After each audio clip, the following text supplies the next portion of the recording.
All right, thank you so much, Stir Smart, for that extensive report and how you were able to merge all of the angles trending on the global scene. But right now, we'll get into the stories from the home front. Before we get to the draft proper, let's just take one report emerging from the home front. And once in the week, we'll get into all of the reports that we are not able to take today due to the time that we do not have. So let's go into the elections. The elections, there was a communique that was released within the week. And when it comes to the election, we all know that it is a very sensitive aspect of this Ambazonian freedom and liberation movement that the president, Dr. Samuel Ikomisako, do not take for granted. There has been a position on which Ambazonians stand at this moment. But you know what they say about blacklegs and those who would have ulterior motives and all of that. So over the weekend or during the week, the spokesperson, Dr. Martin Mungwa, for the government of the Federal Republic of Ambazonia, issued a firm warning to individuals accused of secretly assisting La Republic to Cameroon in organizing voter registration within Ambazonian territory. Now, he emphasized that the Ambazonian government considers such actions as a direct violation of its sovereignty and a betrayal of the liberation cause. Well, according to Mr. Mungwa, Dr. Mungwa, I beg your pardon, these operations aim to legitimize Cameroon's control over Ambazonia through illegal electoral processes. And those involved, he said, will be held accountable. And so he confirmed that a list of named collaborators has been compiled, which you can see on the screen, with evidence linking them to covert voter enrollment campaigns.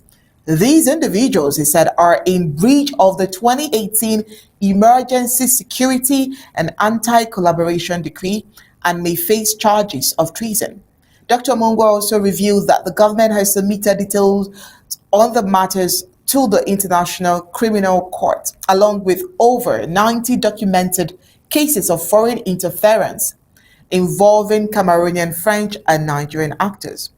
Of course, he called for national vigilance, urged all Ambazonian citizens to resist any attempt to involve them in foreign elections and to report suspicious activities to local authorities or self-defense groups.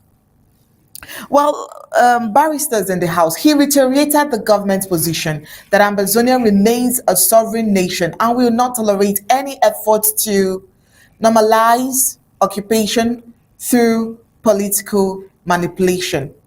Now, while that is going on, there is bribery of this electoral phase in Ambazonia at the moment. Aside this communique, we have also seen a report or received a report that as La Republic de Cameroon is intensifying preparation for its upcoming colonial elections.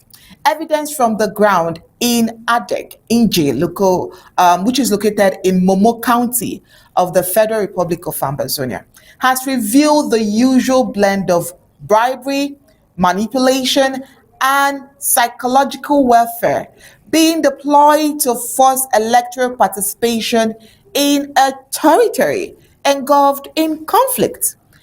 All right, so in a disturbing video, which we are going to show, that has been circulating amongst local residents, civilians in Andek in G are seen engaging in voter registration activities.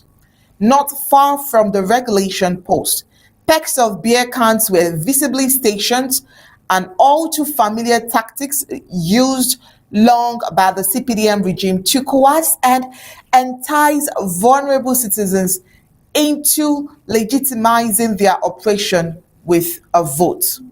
Let's just take a look at that video. Okay.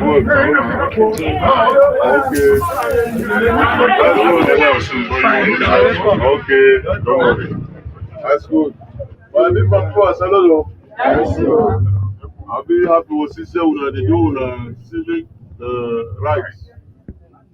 We can register for Elecam. And the best thing, because we're not going to just come for as they talk, now only for talk. For vote, now forget vote card. And forget vote card, now for register.